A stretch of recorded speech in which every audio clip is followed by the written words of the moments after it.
looking out.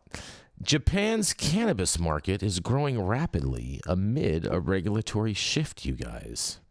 That's right. Out there in Okinawa, Japan's cannabis market expanded sixfold over 4 years to $24 billion in Japanese yuan money, which equals $154 million in a 2023, a trend that is expected to accelerate with the amendment in December of cannabis laws. Market research firm Euromonitor International said in a recent report. The growing sales of products using CBD, a compound found in marijuana, are attributed to the rising demand for products that offer relaxation, sleep, stress relief. The firm said, estimating the current number of CBD users in Japan is at 588,000 people. Many users see CBD as an alternative to tobacco and alcohol, often using them to relax while watching movies or TV shows, the firm said. Though some countries have in recent years moved to legalize or decriminalize marijuana, Japan has maintained a zero-tolerance policy prohibiting its possession or sale. The legality of products that contain cannabinoids, a group of substances derived from the cannabis plant, however, has been somewhat murky. There are more than 100 cannabinoids, of which CBD and THC are two major ones. THC Delta 9, THC is what gives users a high. Yeah, everyone already knows all that. Meanwhile, Japan has not regulated CBD extracted from matured stalks and seeds. A growing number of products containing CBD are on the market and often sold in the form of dietary supplements and cosmetics, as well as lotions and oils. But there have been cases where trace amounts of THC were found in products claiming to contain only CBD. Products using synthesized THC derivatives have also proliferated, with regulators finding themselves in a whack-a-mole situation with marketers over a growing list of derivative products. In December, Japan's parliament passed a bill to revise the 1948 Cannabis Control Law for the first time in order to decriminalize the use of medical products delivered from cannabis, while at the same time closing a loophole in the current regulations by explicitly banning the use of marijuana. The revisions, which could come into force as early as this year, would bring a clarity to the regulatory landscape surrounding CBD use in Japan and accelerate its legal use in diverse fields ranging from medicine, health, beauty, and beverages to edibles in Japan, said Aya Suzuki, a senior analyst at Euromonitor International. In quotes, they say, the liquid containing CBD in vapes is the most common product type, but we expect large businesses to enter the market by launching food, beverages, and dietary supplements, Suzuki said. Nothing that major companies such as UHA, Mikado, and Cheerio have already launched CBD containing gummies and drinks in certain regions and sales channels. For the CBD market to grow in Japan, an industry-wide effort to establish guidelines to wipe out illicit products in addition to complying with government regulations will be vital, Suzuki said. And in quotes, it is normal for businesses to source CBD ingredients and CBD containing products from abroad, she said, and therefore it is important for them to find reliable overseas suppliers. Many small and individual business owners who support ingredients and products have increasingly seen their packages disposed of by consumer regulators through the direction of THC in them or the suspicion that they contain THC. I find it interesting that they're saying the suspicion of containing THC, but we all know that all these people all got THC in it, regardless of what it says. I'm not buying all that. But nonetheless, I can't wait to hear what you guys have to say about all this Japanese CBD. This is Jason Beck for the High at 9 News. What do y'all think about this? I think this is dope. I think Japan, loosening the regs a little bit and actually putting this at the forefront of a vote in their society is a big deal. Japan, such a great culture. I have enormous respect and appreciation for all of the Japanese culture and all of the byproducts that come out of that influence our culture here in the States as well.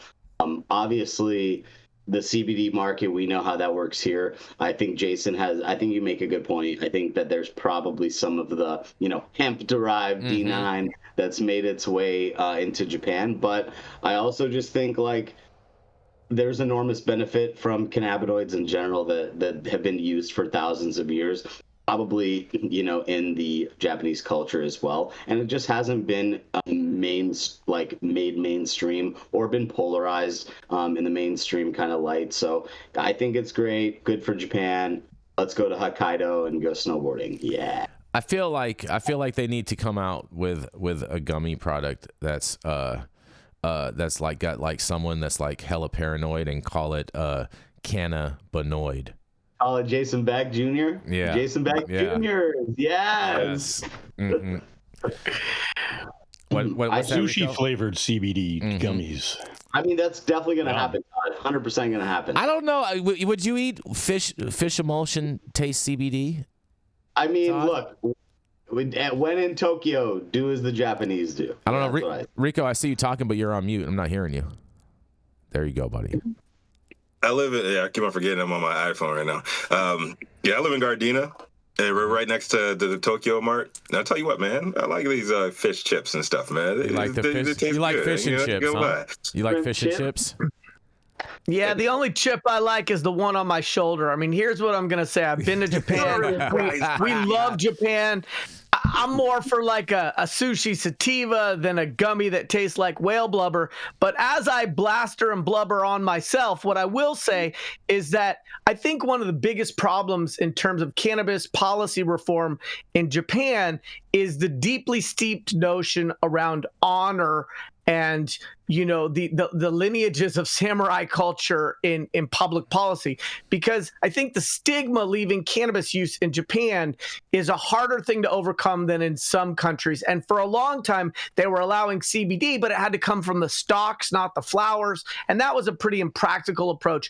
I think that what's in stark contrast to that is the Japanese culture's deep affiliation with nature and plant medicine in general. And I think when there's a shift there, it's going to be really, really exciting, because what we know about Japanese culture, at least statistically, is they're not low in terms of alcohol consumption per capita, and they're also not low in terms of tobacco use per capita. And so there's a world, but yet they have this incredibly long life expectancy. And so I think there's a world in the near future where we see tobacco and alcohol use go down in Japan, cannabis consumption go up as it's destigmatized, regulated, and made more accessible. And anything that moves the needle in that direction in Japan, I think is huge, absolutely huge. I think taking it a step further, you look at the grand scheme of things as geopolitical ties are built and sever in other places.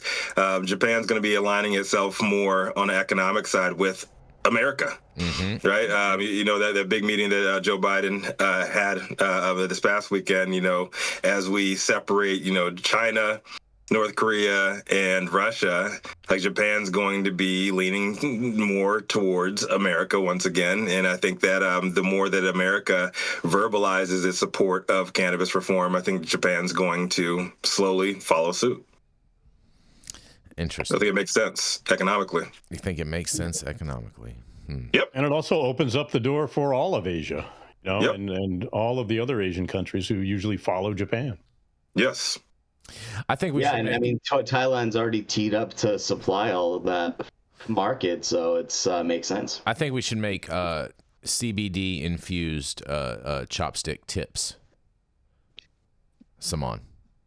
Like or hemp plastic little helpers. No.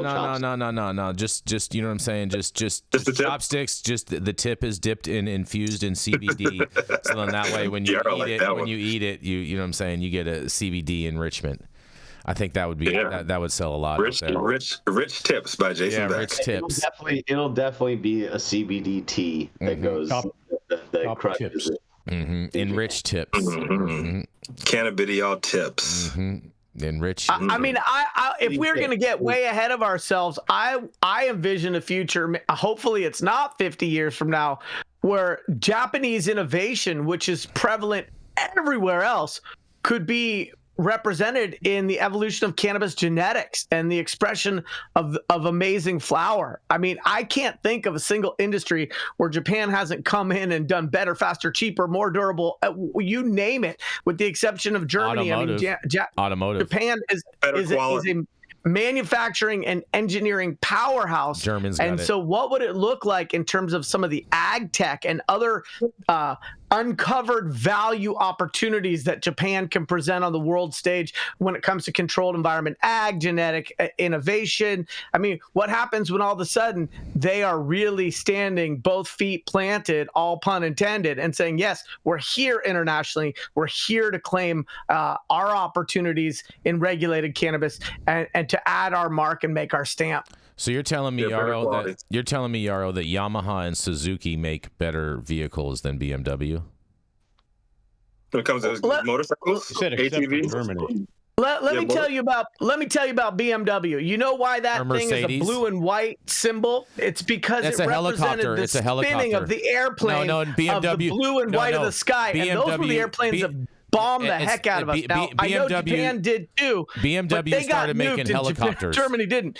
I've had many BMWs, including my first 5 Series, and I love them. I think they're great cars. I think Germany makes amazing things, but I think those two manufacturing powerhouses that were our enemy and are now our allies both deserve to be able to contribute to the ag tech, the innovation, the genetics. I think Japan could do amazing things. Japan will do better. Japan will do better. If you want to talk about cars, Yarrow, for years I've driven German on the weekend. For years I've driven German on the weekend and Japanese during the week because they're reliable. They last for fucking ever, and they are high quality. So I am driving Japanese cars myself. Yeah, I welcome Japanese manufacturing here in place of the low quality and low cost that we're seeing from the Chinese manufacturers. I will say the only thing that is better than made in Germany and made in Japan is made in America. And I have to say that because I think we need to bring back our manufacturing prowess. I'll get down with that. And reclaim our what really helped us to be such a pronounced part of the Industrial Revolution and the modernization of the world. I do think we've lost some of that. I think the United States needs to make more than movies and software. And it's interesting to me that Toyota is manufactured in the United States. So it starts to get a little blurry. You know what? We're making semiconductors again. So, that's a good sign that American manufacturing is coming back. But yeah, quality for sure. I mean, that's why it's expensive. There is some slight things, but look, I think that's the antithesis of Japanese culture for cultivating crops, right? They still hand pick the rice from the rice paddies to put it's still a craft nation. I think that's why we're going to see good product and good quality come out of Japan, because everything in Japan is pretty craft. So.